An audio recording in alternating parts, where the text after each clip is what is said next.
كان تግራيهم تخفافيلم زلو ازي خفلت له او دما بدنب خفلت زلو كاب تحتي كاب مسرع جميركا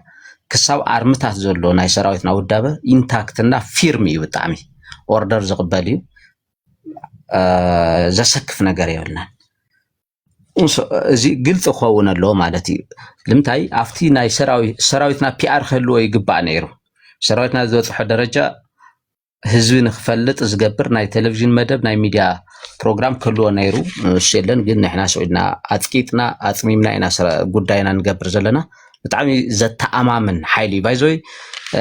ጽምዶ ዋላ ናይ ባዕሉ ኣስተዋፅኦ ይግበር ኣብይ ኣሕመድ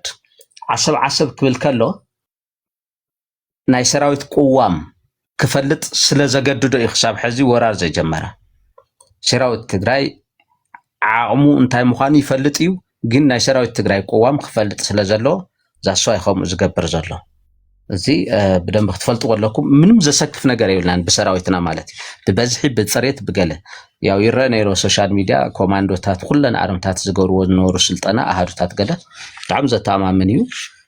ግን ብጣዕሚ እንታይ ዝድብር ኣርሚ እከለ ብዙ ወገን ዘላ ኣርሚ እከለ መራሒ እከለ እናተባሃለ ይንገር ስለ ዘሎ ኣብ ሶሻል ሚድያ እዚ ጉቦ ይኮነ በቃ ሰራዊትና ጠንካራ ምዃኑ ጥራሕ ምዝራው እኹል እናሃለወስ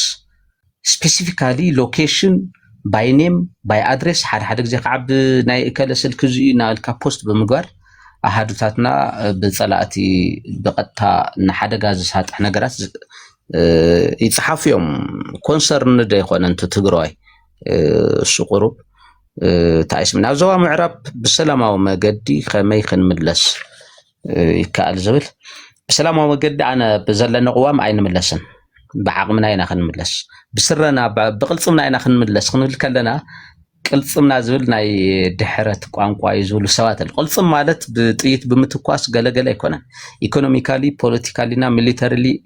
empower مقار diplomatically ون زيادة متعطف مالتي ትግራይ ዘለዋ ሪሶርስ ኩሉ መዳዊ ሪሶርስ ንዝግባእ ፐርፐዝ ብዝግባእ መሓዲራ ሙዓል ማለት ይቅልጽምና ማለት እንበር ምንሽር ምውጥዋጥ ማለት ከም ዘይኾነ ግልጽ ክኸውን ኣሎ እዚ ንምግባር ኣብ ዝሕዝ ዘሎ ብጭብጥ ኩነታት ስርዓት ኣብይ ኣሕመድ ብፍጥነት ይዝወደቕ ዘሎ ከምዚ ባዶ በርሚን ላብ ገደል ገርማዕማዕ ላበለ ከሎሎና ዝወደቕ ዘሎ ከምኡ እዩ ዘሎ ኣብይ ኣሕመድ ባይዞይ بفتنة يزودق زلو ኢንፋክት ንሕና እውን ፖለቲካና ይወድቕ እዩ ዘሎ ግን ናይ ክልቲኤና ፍጥነት ክነጻጸር ከሎ ናይ ኣብይ ብጣዕሚ ፈጣን ስለ ዝኾነ ኣብይ መሊኡ ኮላፕስ ምስ ኾነ ንሕና ጠጠው ንብለሉ ዕድል ኣለና እዛ ዕድል እዚኣ ክንጥቀመላ ኢና እዛ ዕድል እዚኣ ንክንጥቀም ድማ ውዕሊ ፕሪቶሪያ ኣፍሪስና ኣለና ኢልና ተቐላጣጢፍና ላብ ውግእ ንኸይንኣቲ ምጥንቃቕ ኣቢልካ እዩ እዚኣ ግልጽ እያ ነገር ግን بزخونه يكون نحنا بغلطنا بعقمنا بسراويت عقمنا ون إنا نأتمبر مسابي تدرادر كازتو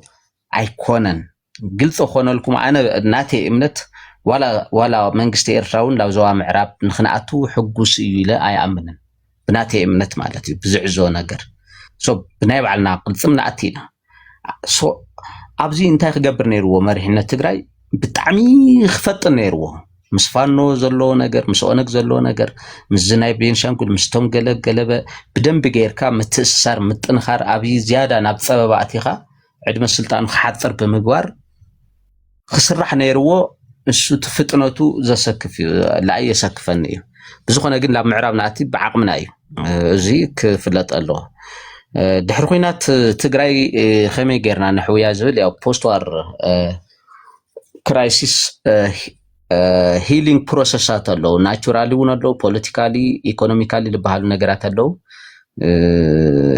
post crisis rehabilitation ቁርብ ከቢድ a huge amount of resource በፍላይ በገንዘብ ደረጃ ይሐትት እዩ እንደገና ያኻት ፈጥራን ትግራይ እንደገና ተመሰረተ ልማዓታ ተተሐሳስባ ተኃይል ሰብ ሁሉ ነገር ስለተፈጠር